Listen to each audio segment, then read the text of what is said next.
കാസർഗോഡ് വ്യാജ മോഷണ കുറ്റം ആരോപിച്ചതിനെ തുടർന്ന് യുവതി ആത്മഹത്യ ചെയ്ത കേസിൽ നിർണായകമായ തെളിവുകൾ ശേഖരിക്കുകയാണ് പോലീസ്.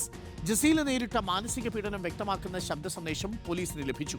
മരണത്തിന് തൊട്ടുമുമ്പ് സുഹൃത്തിന് അയച്ച സന്ദേശത്തിൽ പിടിച്ചു നിൽക്കാൻ കഴിയാത്ത അപമാനമുണ്ടായി എന്ന് പറയുന്നു. മോഷണക്കുറ്റം അടിച്ചേൽപ്പിക്കാൻ ഭർത്താവും ശ്രമിച്ചെന്നും ശബ്ദ സന്ദേശത്തിലുണ്ട്. ജസീലയ്ക്കൊപ്പം ഭർത്താവ് പോലും നിന്നില്ല എന്നതും ഈ ശബ്ദരേഖയിൽ നിന്ന് മനസ്സിലാക്കാം. കേൾക്കാം.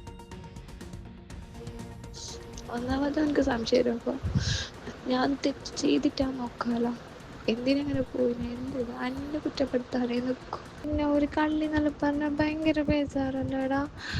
അത് ചെയ്തതൊക്കെ പിന്നെയും ചെയ്യാം.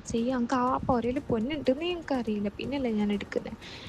ചെയ്യാത്തൊരു കുറ്റത്തിന്റെ പേരിലാണെങ്കിൽ ഇപ്പോൾ ആർക്കും സഹായിക്കാൻ പറ്റൂലടാ ഇക്കാര്യത്തിൽ. അവര് വീട്ടുകാരെന്നെ എടുത്ത് ഒളിപ്പിച്ച് വെച്ചിട്ടുണ്ടെങ്കിൽ പിന്നെ ആരെന്ത് പറഞ്ഞിട്ട് കാര്യം. ഞാൻ എത്ര തവണ ആത്മഹത്യ ചെയ്യാൻ ശ്രമിച്ചിരുന്നു അറിയോ. സഹിക്കാൻ ഓൻ്റെ ഇടങ്ങേറ് സഹിക്കാൻ പറ്റാത്തോണ്ട് മക്കളെ ഒത്തിരി പഠിച്ചത്. ഇതിപ്പോ എല്ലാം കൂടി ഒരുമിച്ചാ വന്നത്.